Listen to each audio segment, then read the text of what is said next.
Welcome back to my channel. So today we have another classmate here of mine, whose name is Michael George. And I'll just be sort of interviewing with him about his experience at Cornell. He's also been in the Navy, as far as I remember.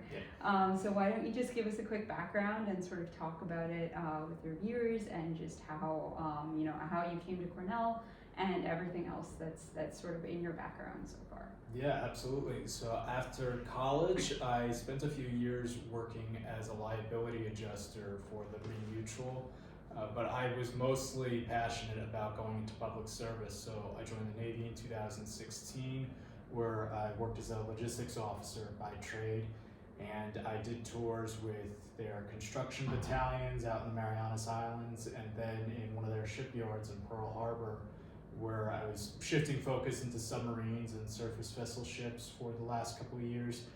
And I got to, I'd say it was my 5-year point where I needed to make a decision if I wanted to make a career of it or shift into the private side, seek some opportunity there. So I chose that latter. And but I needed some more education, more real formal business education. So I started looking at different schools. My last commander, who was definitely my biggest mentor in the Navy himself, went to Tuck. And so when he heard I was looking at business schools, he got super excited for me, and he became my really, I guess you could just say, great guider on how to get there. He really actually was the one that turned me on to Cornell. I didn't know that I'd be Ivy League material, but he showed me how to apply, and I got picked up, and I have zero doubt that it was the best decision for me to come to Johnson. Of course, yeah. So how was that journey like? I mean, most applications, like most people who apply, normally just go through like a regular process. But I understand for the military, it's a little bit different. So could you just walk me through like what that process looked like for you, and what your journey was kind of like the entire time? Yeah, you mean as far as like my transition? Yeah, pretty much like what your transition was like, because I like with regular applicants, like like myself, it was just sort of like you apply, you just kind of fill out the application and sort of try to craft your essay so that it's better. But I understand with military, there's certain sponsorships, and there's certain you have certain a community that you have when going into an MBA program. So if you could just sort of explain what that was like for you. Yeah, it was, as far as the application itself goes and hitting those wickets, I'd say it might have been pretty similar to non-military members applying when I was not at work. I was working on my applications, and yeah, I'd say that those consumed my weekends for the last year or so there. But in terms of making oneself an outstanding candidate, for lack of a better term, there was the challenge in putting my work experience into layman's terms, and I sometimes find that I'm still doing that now as I apply to jobs, because there's a lot of terminology that we would use on a day-to-day basis that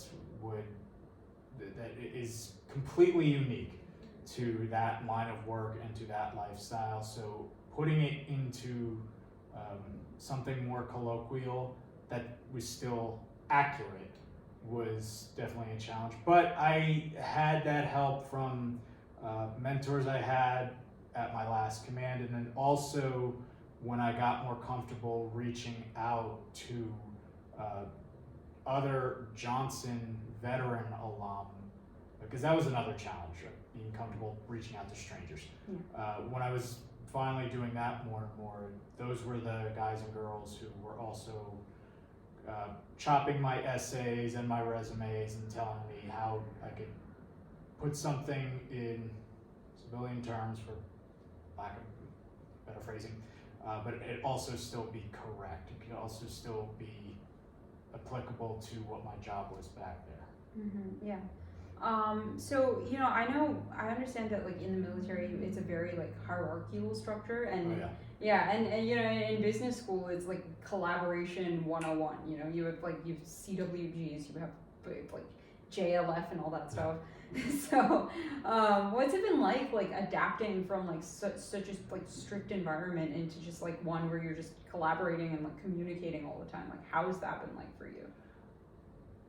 It has actually been somewhat easier than I expected, because I think that's what I was mentally preparing myself for, not just for business school, but for me leaving the military in general, stepping away from something that was so pyramidal and chain of command in its structure, as you put it, to a more collaborative environment. But where I think I found it easier was due to just my general curiosity. I was coming into this pool of 280 guys and girls who had practiced on the private side for a lot longer than I had, and so I just assumed they were going to be more comfortable in the style of work we were going to get, having done it before, and just asking them questions on how they would approach a certain case definitely helped me get the better feel on how I should approach it. And I'm not saying I was perfect at this. I certainly had some adjustments that I needed to get used to. But I can recall my core team's first case study together. I forget the name of the company that it was about, but it was about essentially modernizing infrastructure in South America. And it took me probably an hour and a half to even grasp what the case was asking us to do, whereas the rest of my core team picked it up in 20 minutes. And so just asking them the basics. What's the name of the company? What do they build? Who are their primary clientele? Who is their leadership?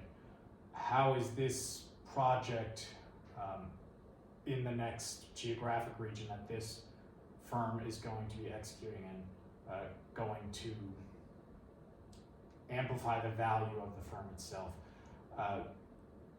So to ultimately answer your question, yeah, I think that's where I had it a little bit of an easier time than I expected, just asking the questions, just embracing my curiosity about what these guys have done, how they've approached things in the past, and how they were going to do it now in business school, and then me try to steal some of their habits. Yeah. Just to follow up on that, like, how would you say that like you were before business school and now like what you're like now? Like, what would you say would be like that sort of change for you?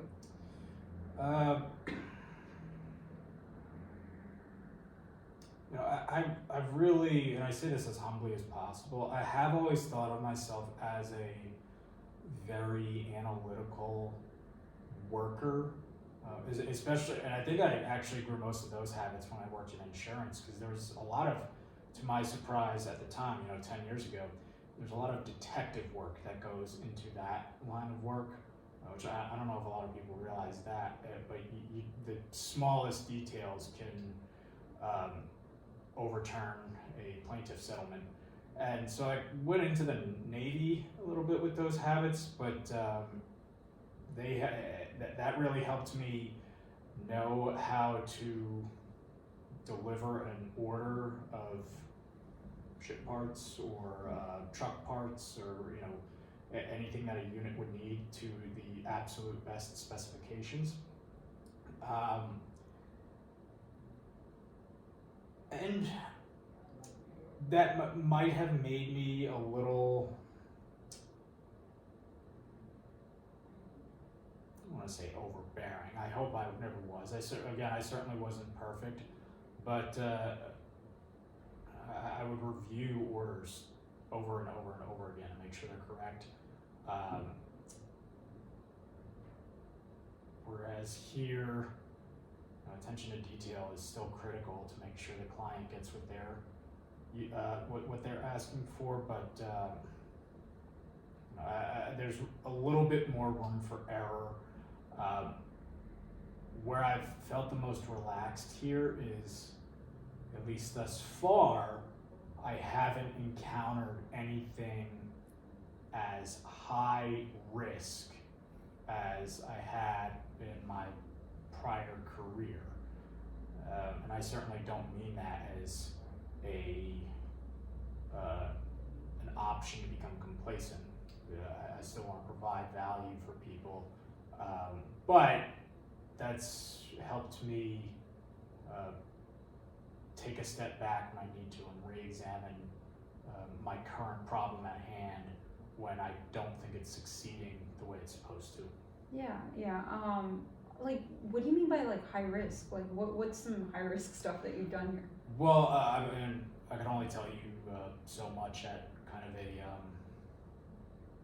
a high level. But for example, so when I did work in Pearl Harbor, I was in charge of getting a submarine critical material, and critical material is defined as material that it cannot deploy without. It can't even leave the pier. And so if it is not delivered on time, then the submarine can't leave the port, and therefore there is either going to be a gap in the required amount of submarines currently deployed in a specific oceanic region, which means a gap in national security, not just for us, but for our allies too. Or it means that another submarine who's scheduled to come back home has to stay out a little bit longer. And that's more time that sailors have to stay away from their families and just be under the burden of deployment life.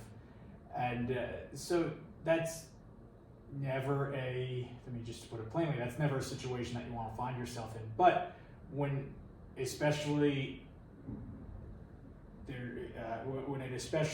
increases the likelihood that people can get hurt, then that falls on you, and that's not something you want to have to own. You do own it when you need to, because if you don't, then you're unfit to be in that position if you can't take that sort of ownership. But here, if there's an error with a product, thus far no one's going to get killed. Yeah. So, I mean, a maximum couple of numbers are going to be mismatched. That's probably it. Yeah. I mean, that's really amazing to go from a career where you're just like responsible for people's lives to like, sort of one where you're just kind of talking to people and actually trying to get them to be on your side. What would you say was like your biggest support when you were coming to Johnson? Like, when you're a part of the program, I would say. Would you say when I've already arrived or before I got I guess when you've already arrived, like what's your biggest support in the program? Definitely within the program, the AOV, is because we all kind of get each other, and there's no artificial behavior that needs to happen. It was just, I've felt, I can't speak for everybody in that group, and we're a small community. We're like 40 of us out of both years, but it just was a pretty natural connection the entire time we've been here, and especially some of the fears we've had, because we're all coming from I came from logistics, which sort of has to do with modern business, but not everyone has. Guys who have come from infantry, in intel, or engineering on the military side. The natural concern we've all had is, how are we going to make it in corporate America when we've come from really government work or defense work? And we very quickly learned that we were a small population of hundreds of other career shifters, which was pretty reassuring, and it let us know that, okay, we're all in this together. Yeah, I mean, of course, like, my background is basically like engineering into business. It was kind of my first time and first foray into all of this as well. But you guys are just sort of, you've done so much intense work, and especially like specialized work where you're actually dealing with people and actually being responsible for their safety and sort of their livelihood in general, right? So what would be some of the fears that you guys would have? Because in my mind, you guys are fearless. Like, I mean, I look at the veterans, I look at Army, and I'm just like, wow, I can't imagine doing something like that. But Well, what are some of the fears that you would have had? I don't know that I could say I'm fearless. Throughout my whole career, I've definitely had my fearful moments of something going wrong, and you could pick any number of scenarios that might include. But I would say, I guess, fears I have now are thinking that I understand exactly what my leadership wants or my client wants, whichever field I end up in, and being very confident that I'm getting them exactly what they want, and then I end up getting it wrong. For whatever reason, I just completely misunderstood what they were asking for, and I deliver a wrong product, and hopefully I get a second chance. But yeah, I would say that's my biggest fear, like career-wise. In the past, it was, yeah, a matter of kind of what we touched on earlier, is could our failure in a mission accomplishment potentially lead to, in the, God forbid, worst case scenario, lives being lost. And I was never in combat. I would never want to speak for combat veterans, but that's something that's kind of always at the forefront of your mind. So I'd say the best way I mitigate that is being annoying, and by that I mean asking a lot of questions until the person that your source is going to cut you off. But to keep that attention to detail, like I talked on earlier, being as analytical as possible. Yeah, of course, of course. Do you find yourself, when you try to connect with people outside of the veterans group as well, do you find it easier to connect with other people? What are some of the sort of barriers that you faced while trying to, even while recruiting or just in general at business school? Yeah, I mean, I don't really find it too difficult to connect with everyone here. I would say where I've had less of a connection with someone that I may have had a greater connection with someone else. I mean, it may just be due to a difference in personal interests. I don't think it's really where we come from anymore, because I'd like to believe that because I got the chance to travel around for over 7 years, it did bring me out of a bubble. So that's definitely helped me connect with, I'd like to believe, many people of many different backgrounds. Yeah, as far as where I'd find it difficult to connect would be if I'm starting in maybe a class or a group project where someone spent their entire career in, like on the subject of that particular project, and I have never even glanced at what that industry involves. Then maybe it's a little bit more difficult, but even then, as I mentioned earlier, I've gotten a lot better at asking questions, so I'm not afraid to just embrace my curiosity and learn from them, and that sort of builds a new relationship, which is definitely what you want in business school. You want to network as much as you can. So yeah, of course. Like for you, what was sort of the most interesting part of the program? Like what did you like the most about it so far? What I've liked the most about everything since I've been here, and what stood out to me about Johnson in particular, and to this day I'm so grateful that my old mentor turned me on to Cornell, was the immersion. Because I know I talked about this a little bit earlier, but that was a concern I had. Yes, I'm going to business school, but even with that new supplementary formal business education that I'm getting, I'm going to be new in whatever career field I go into. So, over last summer, I was curious about investment banking. I was curious about marketing. I was curious about corporate finance, but I had never worked in any of those realms. So I'd like to believe that a Cornell MBA was, of course, gonna like give me that intro to them. But with the immersion, how that really stood out to me was they were gonna fuse classwork with actual corporate work from firms. Yeah. So you're in the safe space of the classroom where I'm not going to send Estee Lauder into the black for doing potentially mediocre work in an internship. I'm in the classroom, so it's just something I can work on there with the subject matter we've been taught and present it to them. If they don't like it, then okay, well, I can still go to school. I'm not getting kicked out here, but that's what I've liked thus far. Fusing the classwork with the actual real world scenario, business cases, I think is the best way to possibly learn and get your feet wet. Yeah.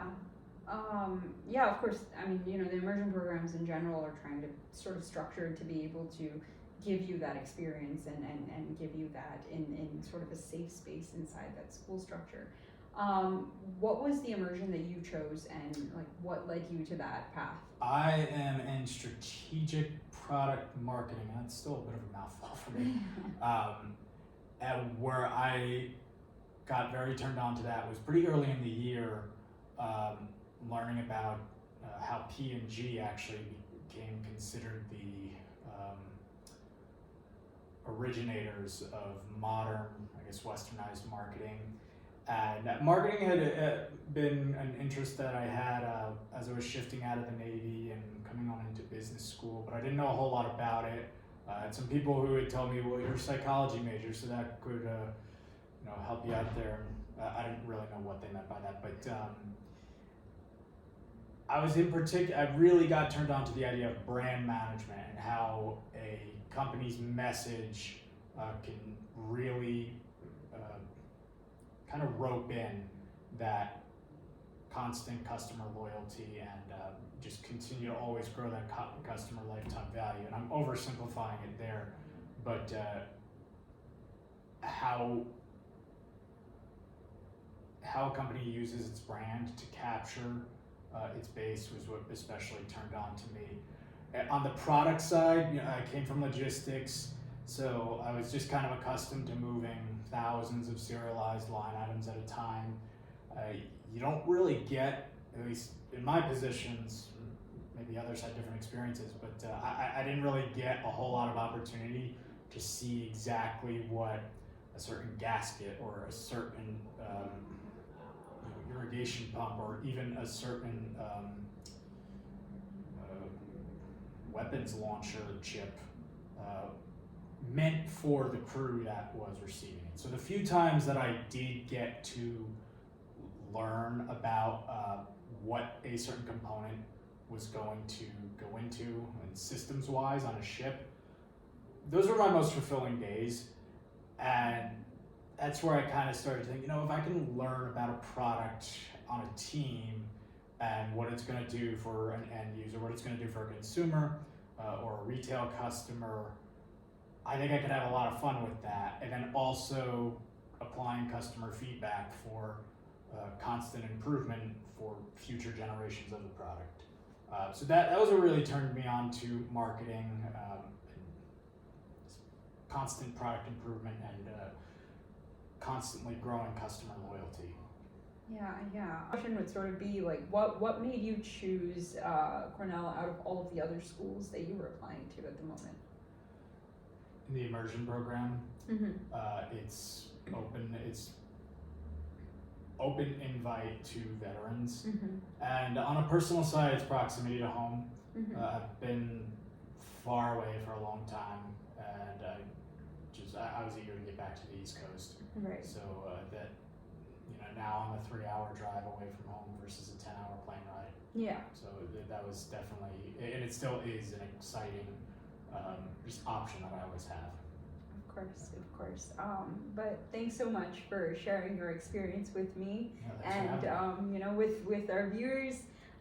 So thank you so much. Thanks so much, guys, for watching this interview and hopefully watching all of my videos that I've uploaded before this. I'm feeling a little down, so I might be coughing a little bit in between. But thanks again for speaking with me, and I'll see you guys all next time. Bye.